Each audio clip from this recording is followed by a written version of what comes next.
right, perfect. Sorry for the delay, everybody, but let's get the meeting started, and thank you for those who are in attendance. So let's kick off the meeting with the declaration of pecuniary interest. And it doesn't look like we have any of that. So hang on a second. I have to find there we go. And also looking at the adoption of the previous minutes. Did everybody have a chance to look at the minutes? And if so, can I have a motion to adopt the minutes? I can't see everybody. So okay, Brian is a motion, and it looks like Barb will second that. Thank you very much. And then you have to vote. Kimber. Sorry, what's that? You have to vote. Oh, of course. All in favor? Okay. Thank you. All right, we are expecting Richard Wood to join us. He is working on with a group who have proposed a Hamlet Ward Heritage Conservation District. We met with this group before COVID in person, so we really haven't had an update from them for almost 2 years. So he'll be giving us an update on their activities, and he'll be joining us now in about 6 minutes. So what we can do is continue until Richard joins. He may have joined already. No, okay. So he will be getting back to us, but let's move on to the business arising. And Rachel, for the last time, take it away. Okay. So the permit review subcommittee evaluation form. So I talked to Russell about this today. So he's going to be kind of managing that project. And he wanted me to double check that the permit review committee, that they would be good with him reaching out to them and kind of discussing what they like, what they don't like, just to make sure that the new form will be more usable for those individuals. Okay. And then this is along the same line. So we're going to be putting up the new guidelines and form, I think, tomorrow on the website for the heritage application. So Casey, if I can send that along to you, if you can maybe send that out to the committee so everyone has it. The Ontario Heritage Act changed with the More Homes, More Houses, I think, Act. And there's regs that were put in that said what you need to have for a complete heritage application. So we went through and made sure it has all of those things and everything. And so it's definitely more comprehensive. But I think it will be good, and it will kind of streamline some of those heritage applications that come in. So that'll be good. And I'll send that along to Casey, and we'll get that put on the website. And I think that'll be done this week before I'm done. Excellent. Thank you. I know you're in a rush to get everything completed, but that's excellent. Okay, perfect. All right. I think that Dick has joined us. He has. He has. Excellent timing. So I'm giving you about 15 minutes, Dick, to chat about the update. It's been about 2 years since we've talked to your group, and there's some new folks here, but I know you've been active through COVID. So if you want to tell us about what your group is doing, what you're aiming to do, and where you're at. Okay. I wish I had a funny hat to wear. Well, I don't wear a funny hat every meeting. No, that's wonderful. Okay. So what I've done is, Cambria, is I've prepared a kind of a statement describing what's happened in the over the last couple of years. And we find ourselves heading in some surprising directions. The Hamlet Ward Heritage Conservation District initiative has evolved, as I've just said, in a variety of unexpected ways since its inception 2 years ago.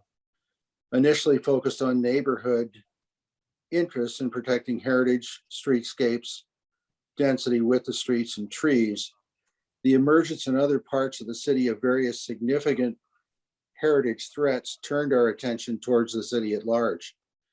Those other events included the threat to Daly Avenue posed by a new subdivision there, the demolition of a property on Brunswick Avenue possessed of significant heritage value, the emergence of the Chancery Queen Trow development as an urgent concern for heritage-minded people to attend to, the potential development of the old Aven Crest Hospital building, redevelopment of the old Aven Crest Hospital building, and now most recently, the potential demolition of the registry office. It was becoming clear that if Stratford was to protect its heritage, it would require the effort of citizens dispersed across the city. It was also evident that effectively protecting heritage meant that heritage-minded people from different parts of the city would have to rationalize their resources, directing resources strategically in a timely way that would afford protection of those properties and those neighborhoods that face greatest threat. Heritage has become, as a result, a citywide discussion.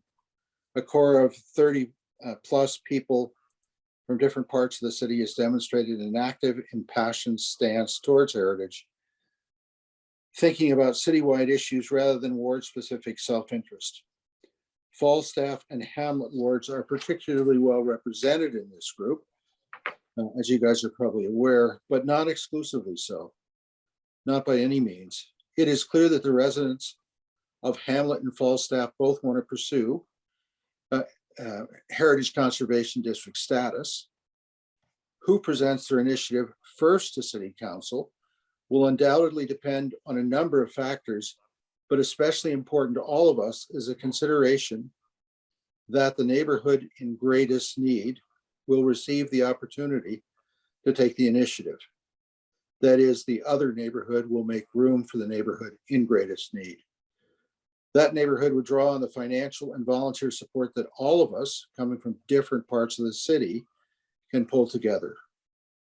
Right now, Hamlet Ward is certainly better organized, but all of us involved in this effort are aware that Falstaff is a place where we may need to make our first big HCD push because of compromise the neighborhood has faced through the Chancery development.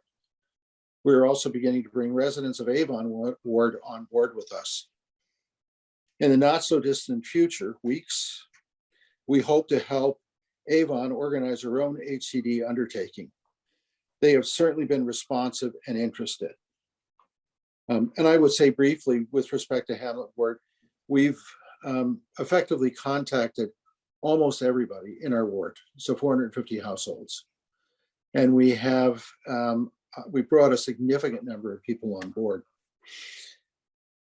But again, if it's appropriate, we have to step aside and help Falstaff move ahead with their initiative in order to help them protect their neighborhood because it faces greater threat in our estimate. The heritage movement has been galvanized by another important event, as you guys are probably aware, the Gigny experience and the concomitant pressing questions it raised about city government's commitment to democratic process. Heritage has become imbued with the same concern about trust that emerged so prominently with Gigny. Can we count on City Council to place citizen concerns, in this case about streetscapes and heritage, above developer and business interests? In this sense, the overarching issue that draws our group together and evokes such depth of commitment from its members is concern about trust of city politicians. Heritage now appears to be the fulcrum point, leveraging that concern. Our various efforts have allowed us to compile significant mailing lists from which we have and will continue to draw support for our concerns. The Hamlet Ward effort alone has produced a mailing list of over 1,000 Stratfordites, as well as another 800 people outside Stratford who are worried about heritage and the willingness of our council to support heritage values rather than developers' profits. Other mailing lists that other members of our group have constructed are even larger. The underlying compelling issue fueling our concern is, again, trust. And I should tell you that I have checked out what I'm saying in this presentation with most of the core members in our group. And there's wide agreement that, yes, this is the way people feel. We are turning towards your Heritage Committee as a source of advocacy and information for the efforts we are undertaking throughout Stratford. Setting aside the issue of trust for the moment, we know many of you are as equally passionate about heritage as we are. We hope to partner with you in the future as we make efforts to protect the wonderful heritage buildings and neighborhoods that exist in this rather extraordinary, magical little gem of a city that we are privileged to call home. I wonder if, as a beginning, we might collaborate on establishing Part 4 designation for Aven, Crest, and on the preservation, repurposing of the registry office. Thanks so much for taking the time to listen. We hope this will be the first of many conversations and many collaborations between our two groups. I'm happy to answer any questions if you guys want to raise some. I know I haven't used 15 minutes, but that I think I've said most of the things that I need to say. First of all, thank you for joining, Howard. I'm not sure we need you for quorum anymore, but if you want to listen, please go ahead.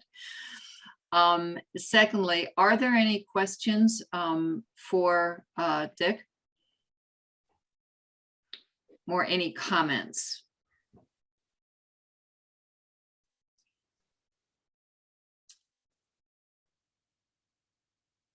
So I have a question in terms of your timelines and your process and what you've mentioned. You know, when we met 2 years ago, it was really Hamlet Ward who came and talked about wanting to do a heritage conservation district for Hamlet Ward.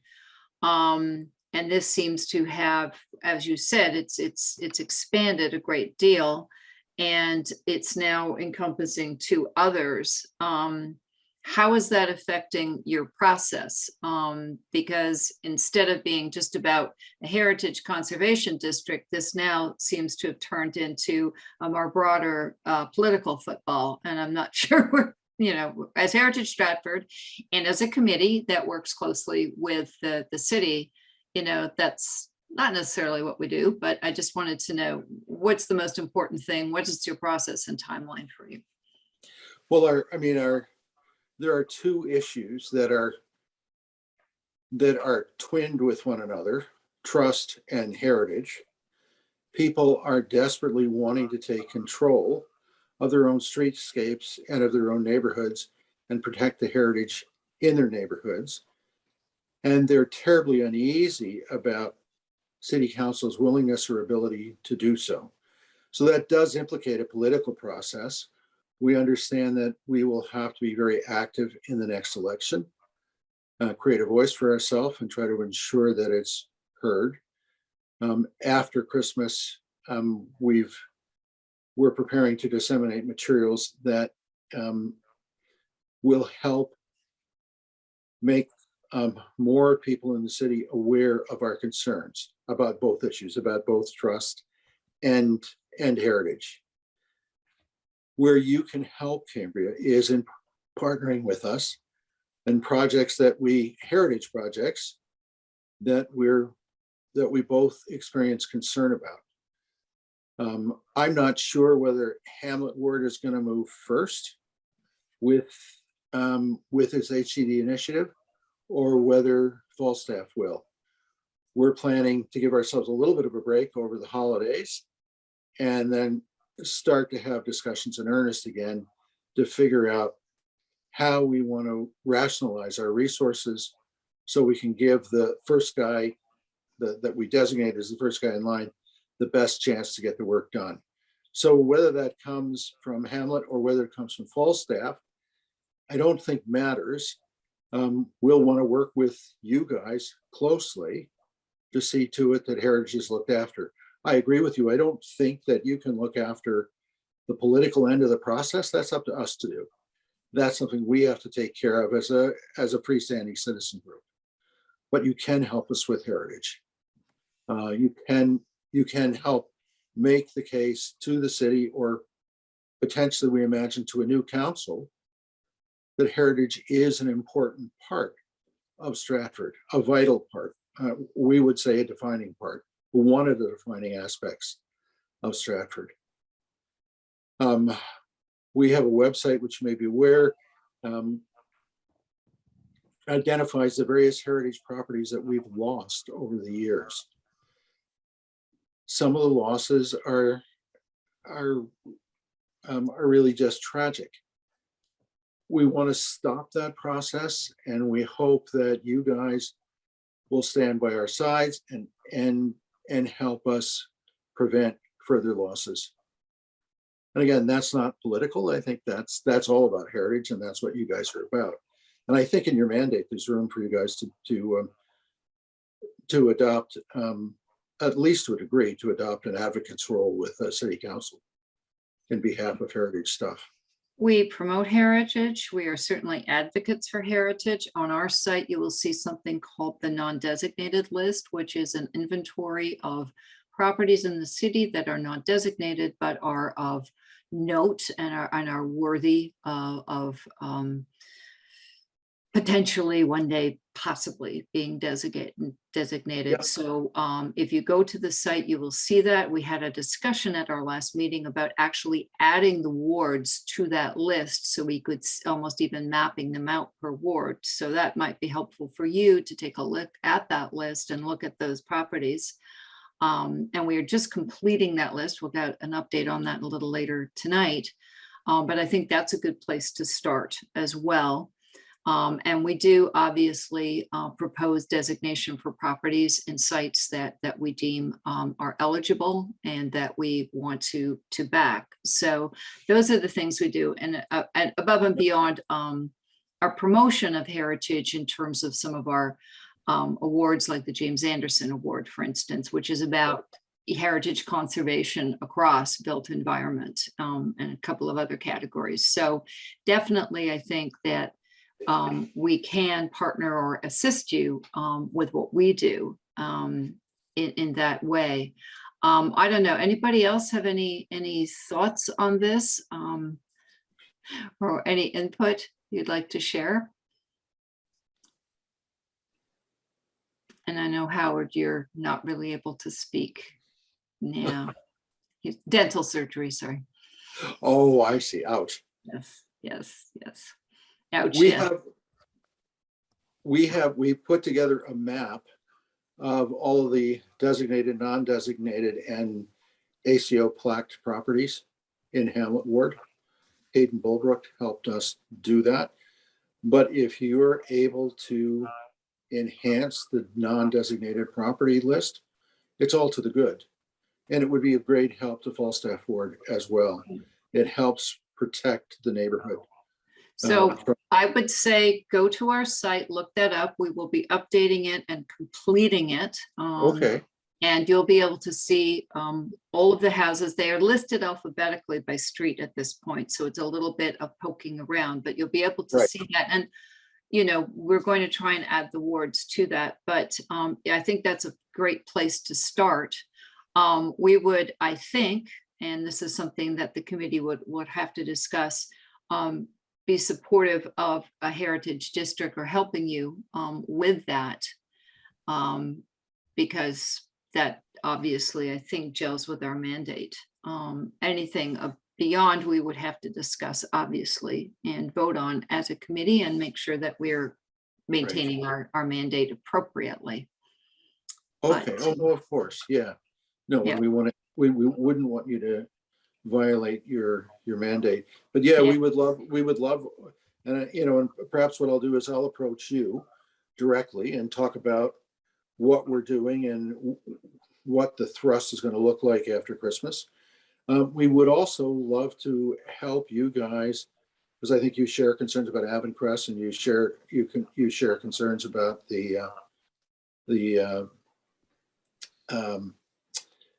oh God, I'm blocking on it, but the building downtown that's facing possible renovation or demolition.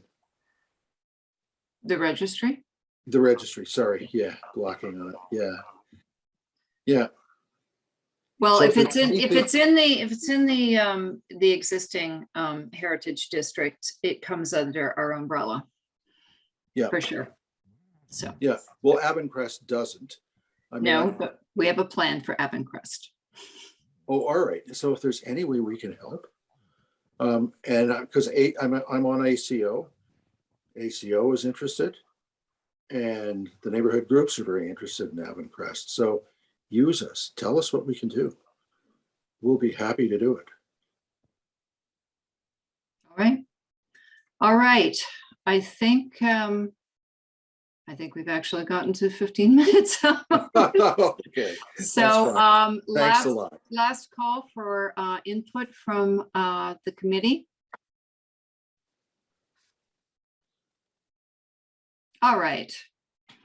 All right, Perfect. Thank you so so much. much, Dick. Appreciate your time very much. and I appreciate the time you gave me. Okay. Bye for now. Good night. Thank you.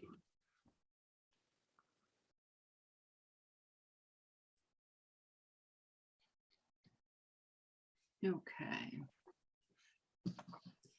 Wow. Well, that's changed a bit from our last meeting with them. I see Pat has joined us. Pat, any comments about I think only you and I were at our last meeting with those people. No, nothing too specific. I think Dick and his cohorts have done a lot of work within the community on knocking on doors, and they linked up with other people. So hopefully they'll continue to get organized and start doing some of the work that's necessary for the study. Yeah, I think unfortunately, some of the other issues have taken some of their initiative offside, so we'll see where that goes. But we have that non-designated list for a reason, and they can start to use it, I think, and we'll see what happens. Any other thoughts from anyone else before we move on? Robin? Just a quick question, and I probably should already know this, so forgive me, but am I correct in understanding that Mr. Wood is feeling that the current borders of the Heritage District are not encompassing enough of the city, and that his ward in particular has some properties worth including? Is that the point here of advocating ward by ward? So the Hamlet Ward people want to have the Hamlet Ward as part of the Conservation District, the Heritage District, or their own district. But yes, so when we met with them in person at the beginning of 2020, and they wanted to for us to know what they were looking at doing, and they wanted our support and assistance in terms of doing that. And so, as Pat said, they've been out knocking on doors and gathering names and getting support for this within Hamlet Ward. At the same time, I guess some other voices have chimed in from other parts, and now, are making noises about other districts within and other issues, I think, within Stratford. But you're correct. That's what they were looking at doing. They wanted the same, I guess, protections for the buildings within Hamlet Ward as would be offered for the current district. And so we haven't had an update from them.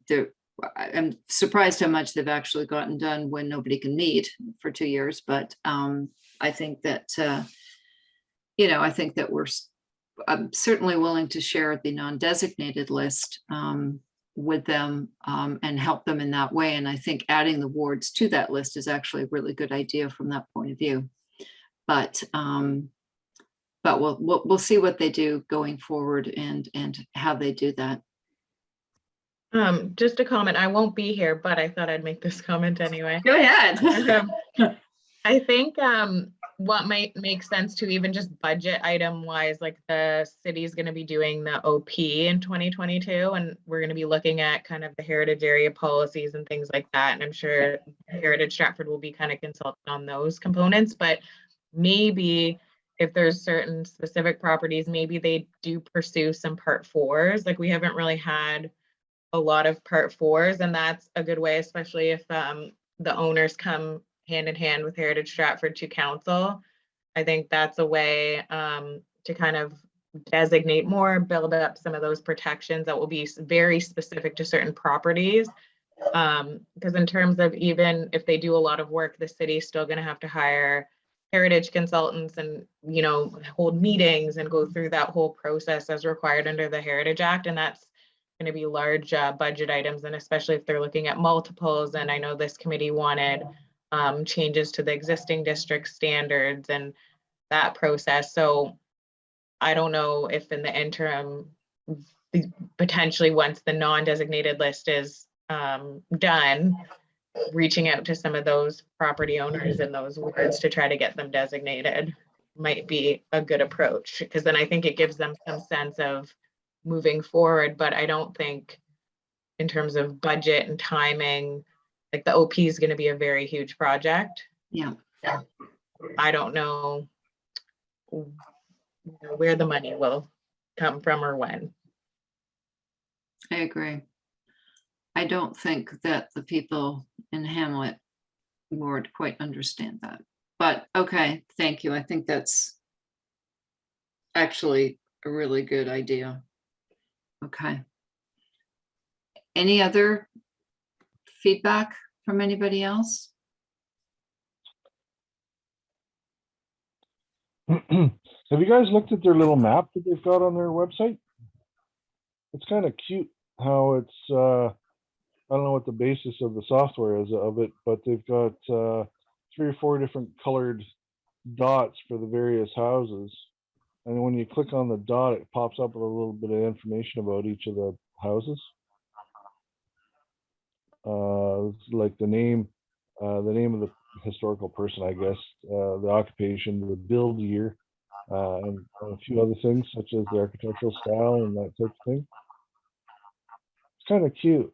We should consider doing something similar for our blue plaques and other award winners, which may tie in with the audio tour thing, because playing around with the audio tours seems to be a similar kind of concept.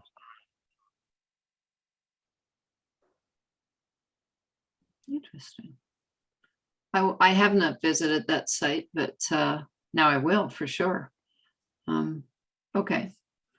I Yeah, think that sorry to interrupt. Mhm. I visited it, I don't know, a year or so ago, but this map is a new thing. There's like an interactive map at the bottom of the webpage. yeah, that's new then. They were just brand new when they met with us, so they've obviously been busy, but okay. If I could ask you, Brian, if you could send the link to that out to Casey, and then we can send it out to the rest of the Hang on, committee, that would be great. I can just read it to you. It's pretty Thanks. short. It's just hamletwardhcd.com.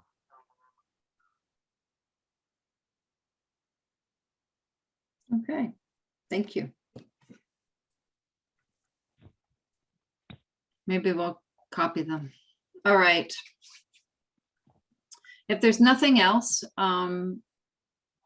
we will just sort of keep in touch with what they're doing and move on to item 5B. It's an update of the HCD, but I had deferred it. Howard is not able to talk tonight. And we had talked about last time doing a project where we would look at less updating the standards because of the heavy lift, and looking more at doing some guidelines and sort of educational pieces for property owners and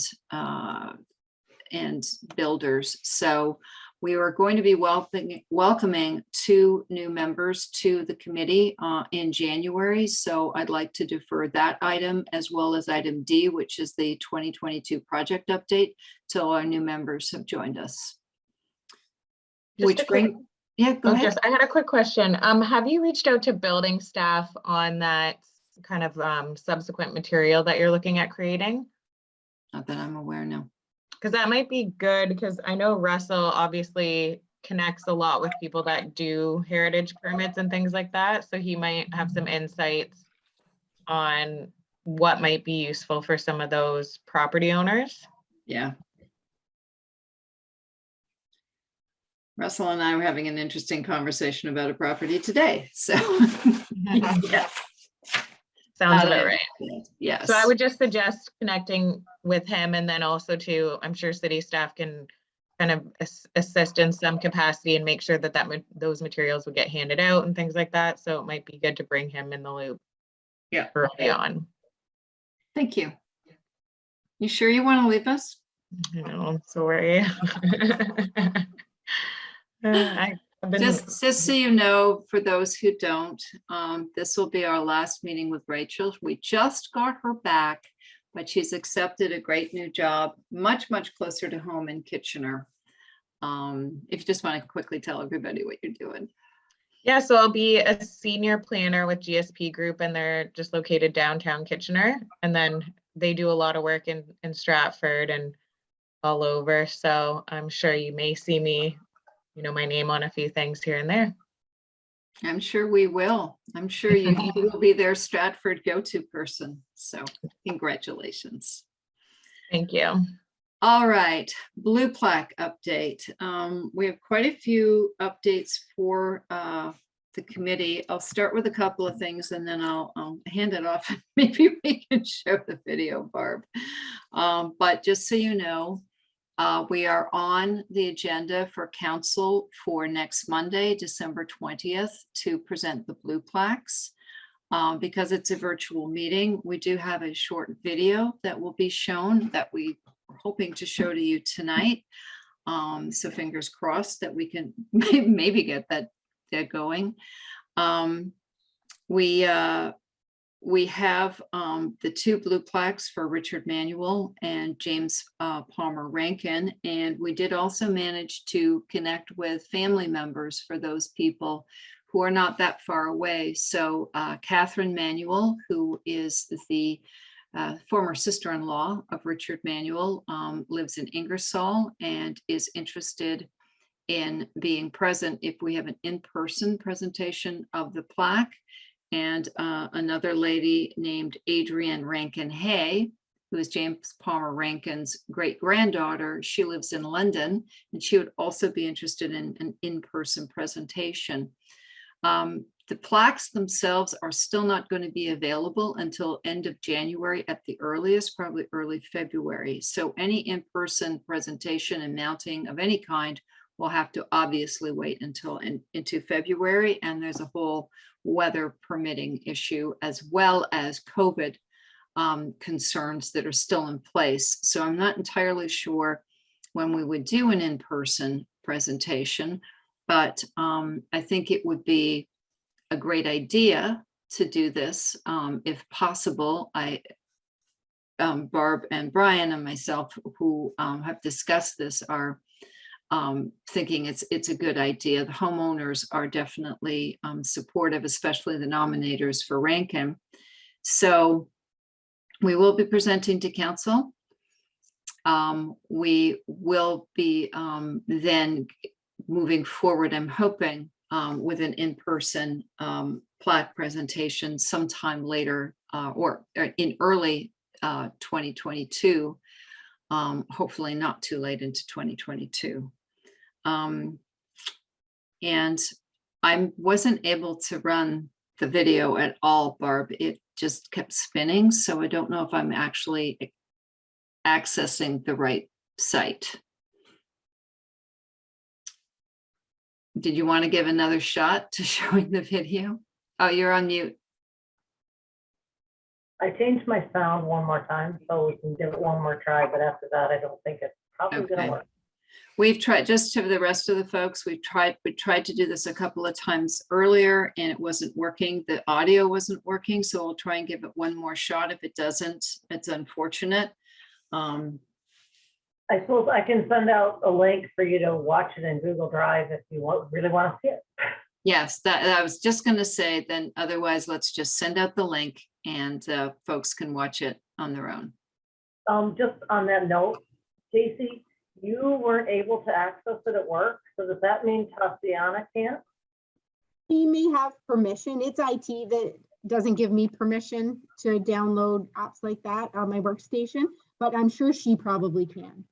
Okay, because she didn't get back to me to say there was a problem. So Yeah, I'm sure it's fine. I'm sure they can do it. She got back to me saying she was in receipt of the video, but she didn't mention whether she had tried to open it. So I'll check in with Jody tomorrow when I'm in the office. She's the council secretary, and I'll just make sure that she could download it, no problem. okay. thank you. Yep, you're welcome. Okay, let's give this one more try.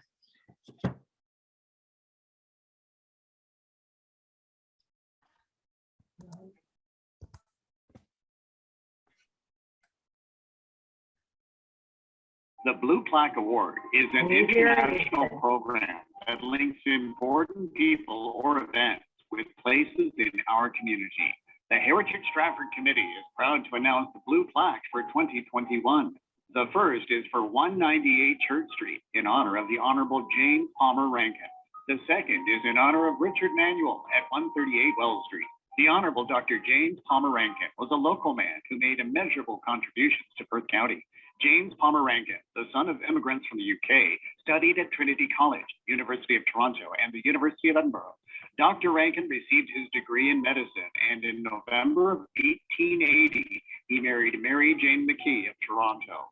They moved to Stratford, and Rankin set up practice as a physician and surgeon. These were boom years for Stratford as the city grew with the railway. During this time, many of our beautiful downtown buildings and commercial blocks were erected to meet the growing importance of Stratford. The Gordon Block and other blocks down Wellington, Ontario, and Downey Streets, the Pump House, the Perth Courthouse and the jail, and the Aven Crest Hospital. Rankin was defeated when he ran for re-election to the House of Commons in 1911. However, in 1914, he became involved with the war effort. He had been a major in the Volunteer 28th Perth for over a decade, and during World War I, he served as Lieutenant Colonel in the Perth Regiment of the Canadian Army Medical Corps. Incidentally, his son Ramsay Rankin was also a doctor and served in the Canadian Army Medical Corps during the war. Sadly, Dr. Rankin's wife, Mary Jane, died in 1950, and their son Ramsay died in 1921. Ramsay's son, also called James Palmer Rankin, was subsequently raised by his grandfather in Stratford.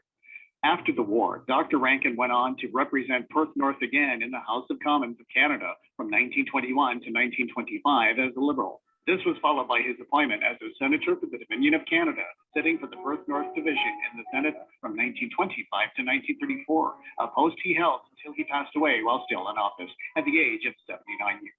The Honorable Dr. J.P. Rankin lived at 198 Church Street from 1920 until his passing on June 15, 1934. He was laid to rest in Avondale Cemetery, Stratford, Ontario. Dr. Rankin was nominated by Lucy Lawler and Richard, Olivia, and Lily Nesbitt, who currently live in his former house at 198 Church Street. The Honorable Dr. James Palmer Rankin, the son of immigrants, was a key contributor to the development of Stratford and Perth County, first as a physician and then as a politician, distinguishing himself with his exemplary service in countless ways over a 50-year career. Richard Manuel was born in Stratford on April 3rd, 1943. His father, Ed, was a mechanic, and his mother, Gladys, was a school teacher. He and his three brothers grew up at 138 Wells Street, where the family moved in 1948.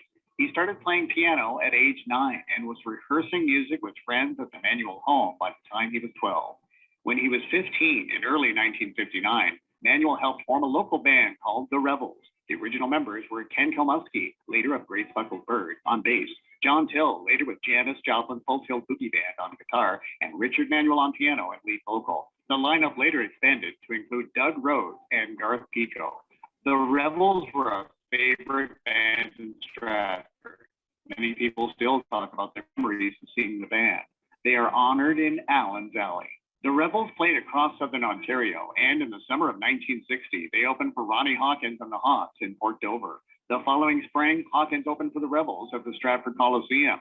After that show, he offered to manage the band. By mid-September of 1961, Hawkins had recruited the then 18-year-old Richie Manuel to be a piano player in his own band, the Hawks. Manuel stayed with the Hawks until 1964, when that group was recruited to be Bob Dylan's backing band for a European tour. They then officially became the band in 1967. The band with Robbie Robertson played its final show in its original configuration on U.S. Thanksgiving Day of 1976. The concert was filmed by longtime fan Martin Scorsese for the classic documentary, The Last Waltz. The band partially reformed in 1983, with Manuel staying until his 1986. The band was highly influential in the 1960s and 70s rock for its resonant fusion of rock, rhythm and blues, and country music. In particular, their debut album, Music from Big Pink, released in 1968, solidified their reputation as groundbreaking composers and musicians. Nicknamed The Beak for his protruding nose, Manuel was a beloved and respected songwriter and vocalist, influencing and collaborating with fellow artists Eric Clapton, Van Morrison, Willie Nelson, the Beach Boys, and Bonnie Raitt. In November 1984, 4 original members of the Rebels, Cal Muskie, Manuel, Rhodes, and Till, reunited in Stratford as the Rebels, opening for the band at 2 sold-out performances, billed as the Band Rebels reunion shows. It was a triumph. Then on March 4th, 1986, Richard Manuel died by suicide. He was a month away from his 43rd birthday and had endured many years of addiction to alcohol and drugs. He was buried a week later at Avondale Cemetery in Stratford after a service at Knox Presbyterian Church. John Till gave the eulogy. Rhodes, Till, and Kalmusky were pallbearers. In 2004, the city of Stratford honored Manuel with a sidewalk star on Ontario Street. There was also a memorial bench by the Aven River dedicated to him. In 1994, he was posthumously inducted into the Rock and Roll Hall of Fame as a member of the band. In 2015, he was also inducted into the New York Blues Hall of Fame.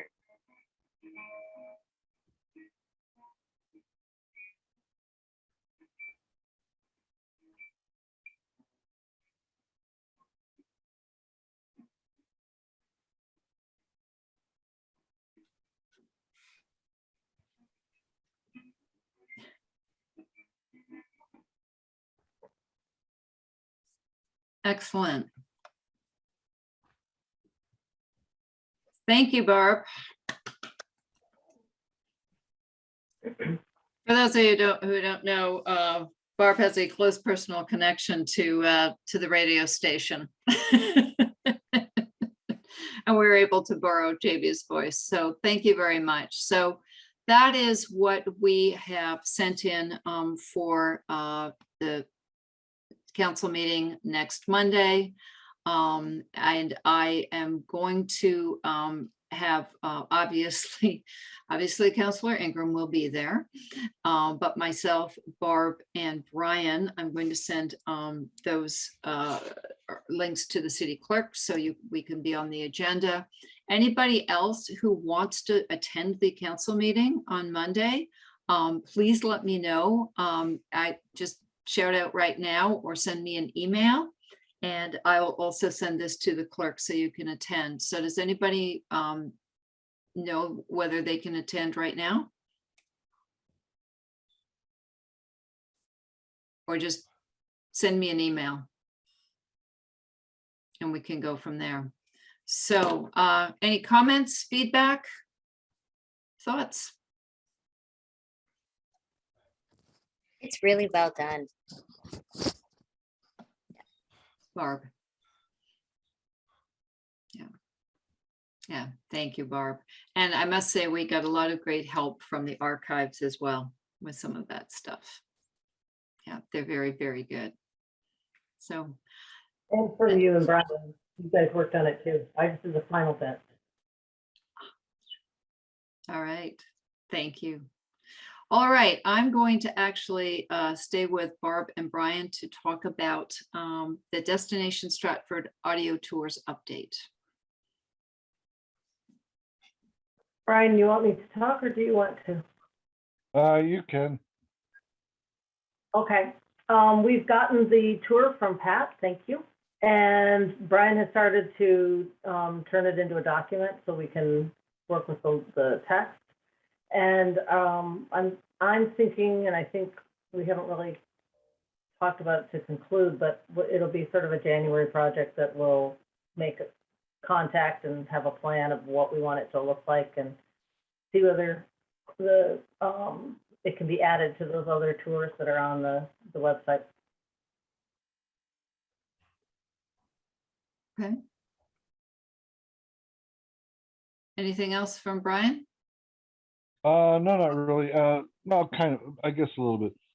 The one that we got from Pat was quite long, I think hour and a half walk or something like that. But the format of the audio tours that are already there doesn't seem to be quite as fixed of a route as this paper version was.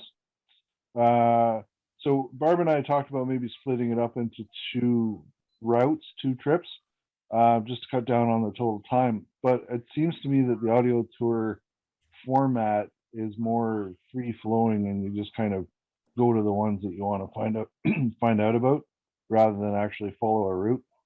So I don't know if we need to really split it up into a route per se, as opposed to just provide a whole bunch of point locations on their system with an audio clip for each one.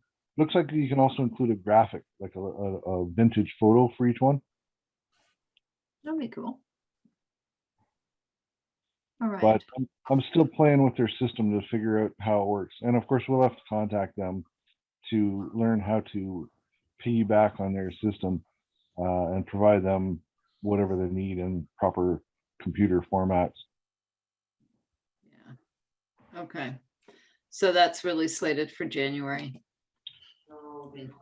Yeah, we might make a few initial moves prior to then, but my guess is most people will be on holidays over the next few weeks.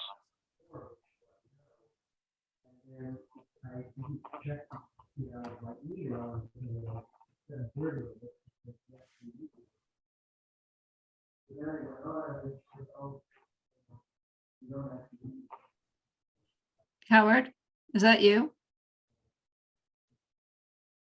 I think he's not on mute. Okay. All right, so let's move on. Thank you both. That sounds super promising.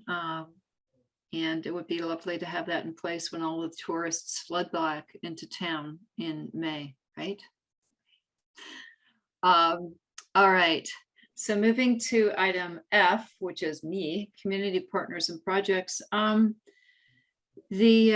had another conversation with the group that is doing some work with the Stratford Gardens, the Shakespeare Gardens, sorry, and they would like to talk to us in January and talk about that garden and some of the plans they have for it. It is an 85-year-old garden that's never been updated. So it does fall within the heritage realm for us. And so as they are on the list that we talked about back in October, I think that we'll have them here in January, barring any changes. And just of note, there's going to be some work done on the Cooper site as we move into 2022. The Cooper site needs some work because there's some damage to the roof and to the steel beams up there, and the city has had to go out and get some quotes and get some work done to be able to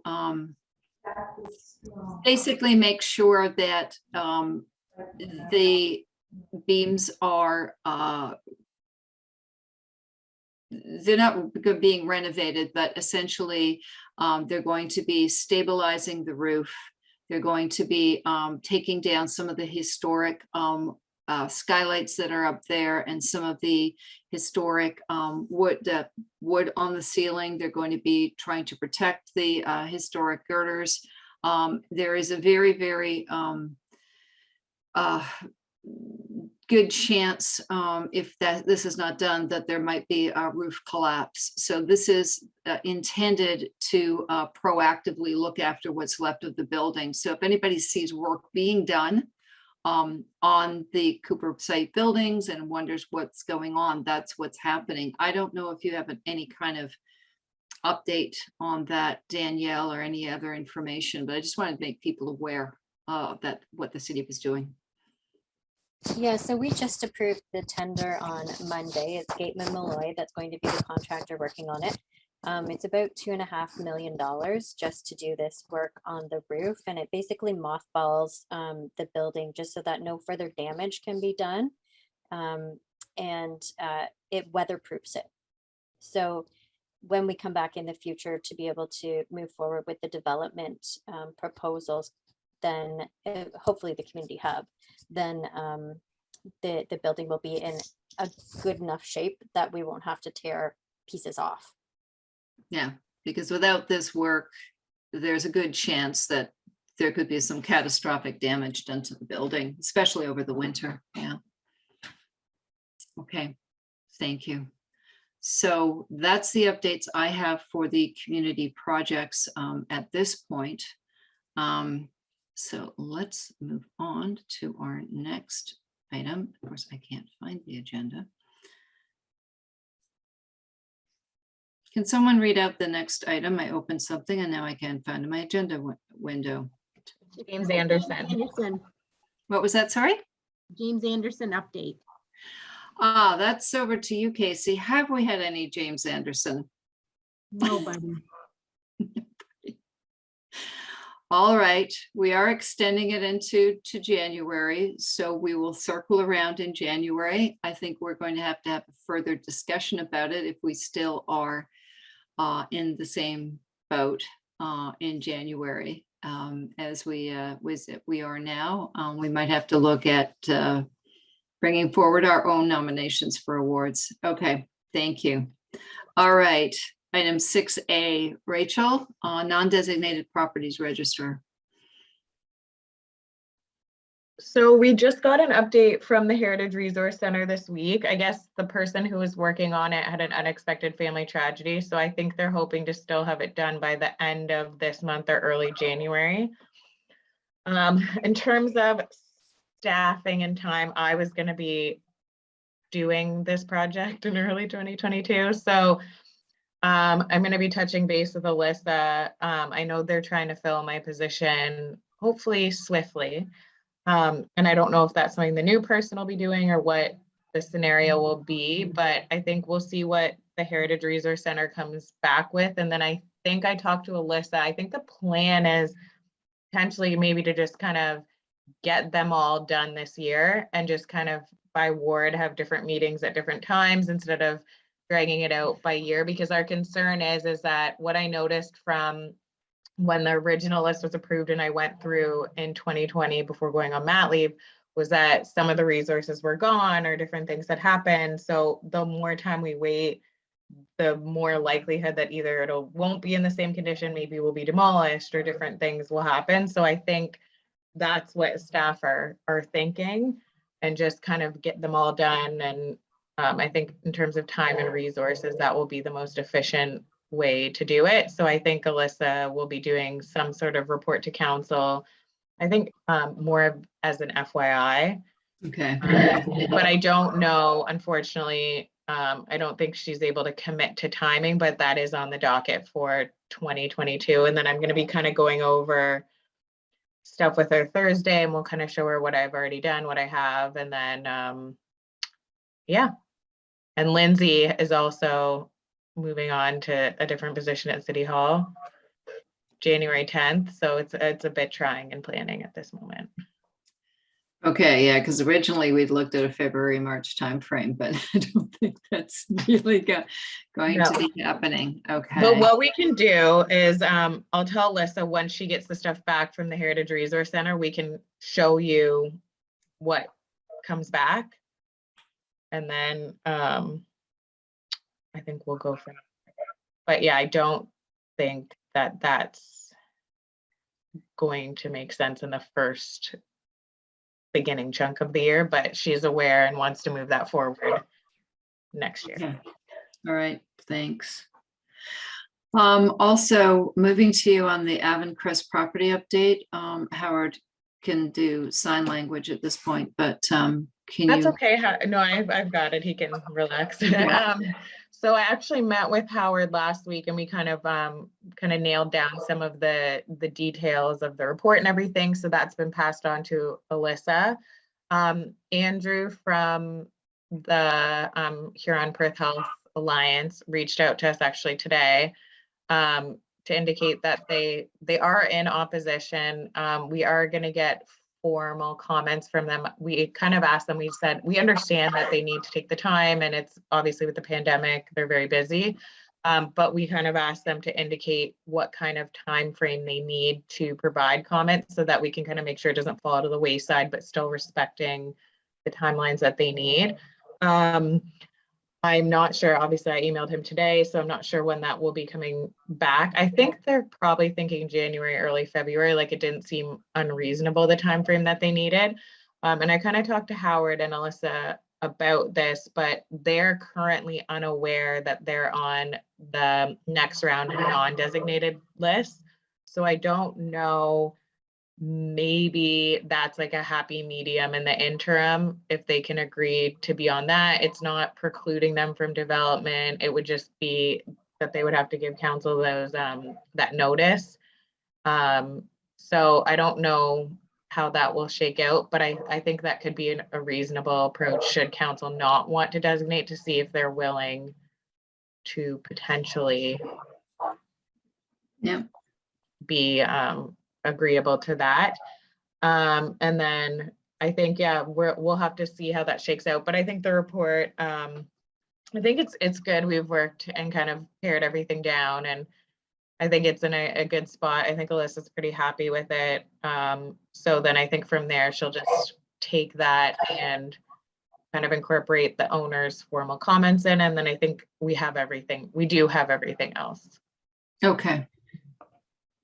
So thank you, Howard. I know you put a lot of work into that, and I don't know, Cambria as well, you put a lot of work into that too. No, it was Howard. It was Howard. I have a hand raised from Councillor Ingram. Yeah, I wanted to make you all aware that council, all of council, did receive an email from Reverend Dr. Scott Boner, president of the Stratford and District Historical Society, speaking about this particular property and the designation of it. And he did actually copy the link to Howard's report and paper. So council does have all of that information at their disposal already. That came through on December 8th. If I may ask, is he proposing that it be designated, or what? Maybe if you can forward that on, because I think that correspondence for staff might be useful to reference in the report. Yeah. He does talk about preserving the Aven Crest Hospital from possible destruction, and talks about the landmarks, and well, they support HPHA. They would like to remind them that they're the custodian of a significant piece of historical and cultural heritage. So he does talk about designation under Part 4, Section 29 of the Ontario Heritage Act. So maybe what I'll do is maybe we can reach out to him to say, like, we know you sent this to council.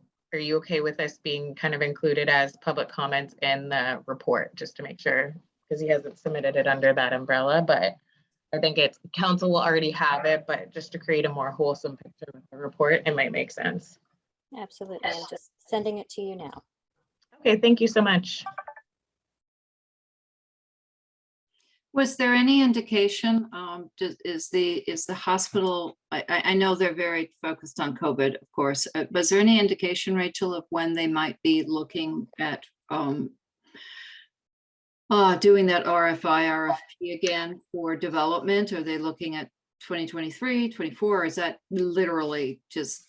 Well, so I actually asked him, I just said, like, for the report, an update would be relevant or useful to have on that, and asked him where they're at. And then he did want to say, in his email, he specifically said, regardless of what position we put forward, we very much value the work of Heritage Stratford and value and any future direction of our Aven Crest property will certainly acknowledge the hospital's history and the important place it has in our community. So I just told them that I would pass that message along. So I just wanted to. Okay.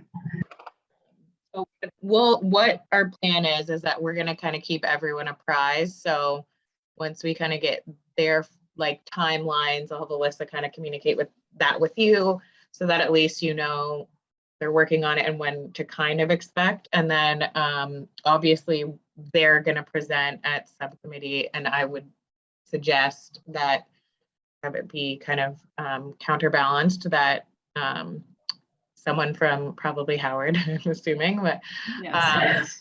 is also kind of in attendance, because at subcommittee they don't make any decisions, but their recommendation will kind of go on to council. So I think it makes sense that both parties are aware. And then in terms of, I don't really, to me, it doesn't really make sense that we reach out to that group because they were saying like, how can we help on this? I think all the information's out there, and if council does issue an intent to designate and put it in the paper, we'll pass along any public comments that we receive.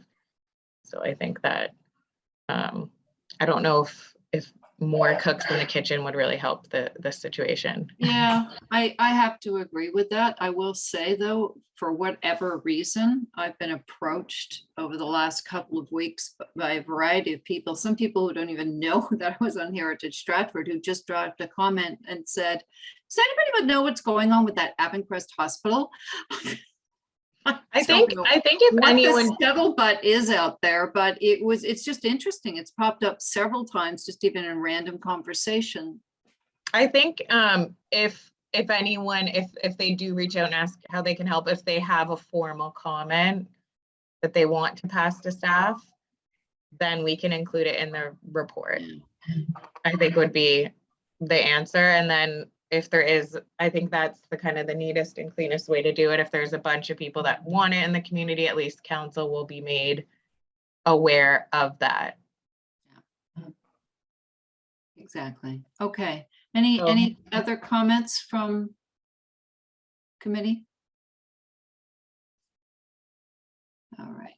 Thank you. All right. And once more, Rachel, once more, last time, Development Services Report. Did anyone have any questions on it? I know it was sent out earlier today.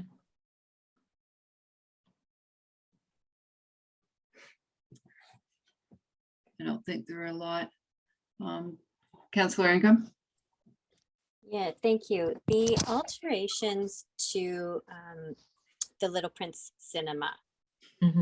This has been an ongoing issue for a number of years. How is it just now coming to Heritage?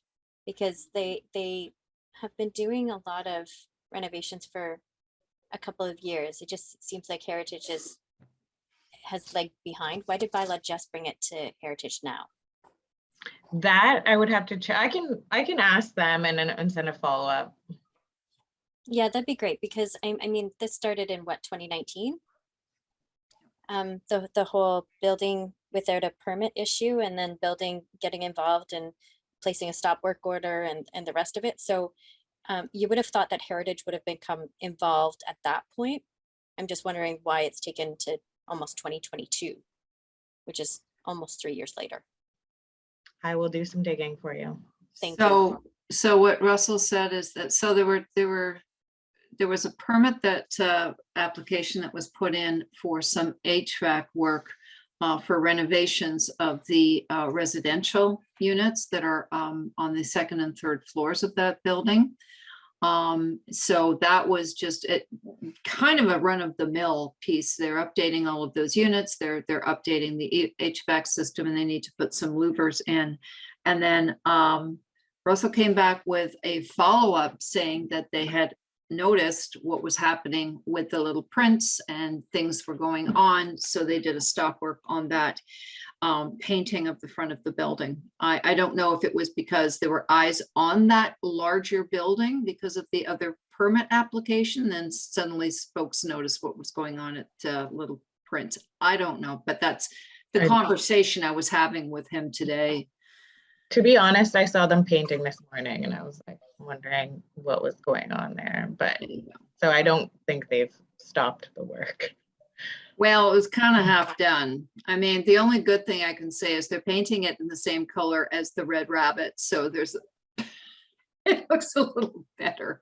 And they're covering up the sign hole with some plywood that they're painting over, but they made disturbing comments about wanting to add some with more Victoriana in the spring. So I said, let's keep an eye on that. That makes me really nervous. And then Councillor Ingram, Adding Victoriana? No. Councillor Ingram, have you talked to building at all about this situation? No, I just Yeah, I have. only today did it come across, and it was, the permit came for the residential HVAC, and then this thing came up, and this is the first that, I mean, Danielle's right. I mean, it's the first that it's actually, this specific retail unit has come up. So. Have you talked to, was it Jonathan that you talked to, or? Yeah, I have. I've talked to Jonathan a couple of times since all of the issues started with this property in 2019. And I've also spoken with, I think Russell and I touched base maybe once, but there's been somebody else. Elton, maybe? Maybe. Greg? No, it wasn't Greg on this one. I've talked to Greg on other ones, but building inspectors have been in and out of this building and around this property for quite some time. I'm just curious why. Okay, maybe I'll send an email and connect with, see who's working on it. And I only have a few more days, but try to connect that and have them reply. Can I ask, are you referencing the whole building or just that one retail space? Just Little Prince Cinemas. Yeah, yeah. Yeah. Okay, but yeah, they definitely were painting today, this morning. They were on a ladder, so. Okay, I got a picture of half finished paint and I was like, oh, okay. Okay, I think Pat has something to say. Pat? Yeah, just a comment. I think what this illustrates is, for the most part, you don't need a heritage permit to paint the facade.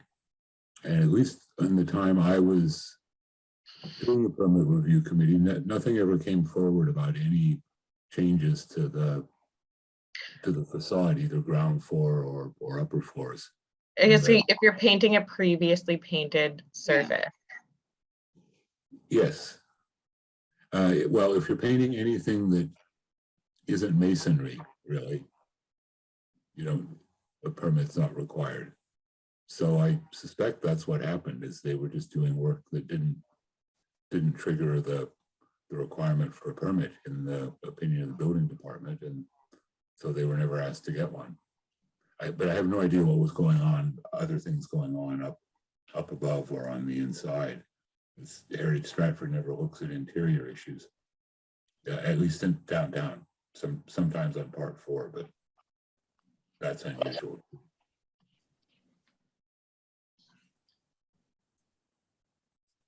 Sorry, just another plug for update the standards.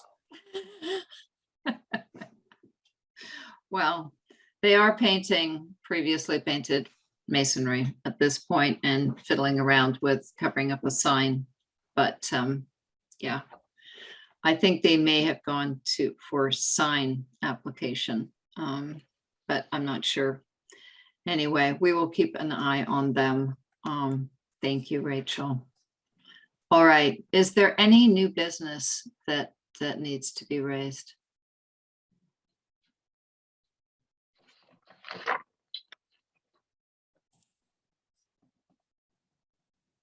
All right. I will just end off with saying, please, if you do want to attend the council meeting next Monday, please let Casey and I know, and we will let the clerk know. Rachel, all success in your future endeavors. Don't be a stranger to Stratford. I'm sure you'll be here quite a bit. Oh, thanks for everything. I've enjoyed being on the committee. And happy holidays to everybody. We're still in the middle of a pandemic, but please have a wonderful and safe holiday with your family and friends. And we'll see you all in the new year. Our next meeting is Tuesday, January 11th. And I need a motion to adjourn. Danielle, motion. Who is seconding? Barb. Okay, everybody. Thank you so much for attending, and thank you for folks who jumped on to help us make quorum. Take care.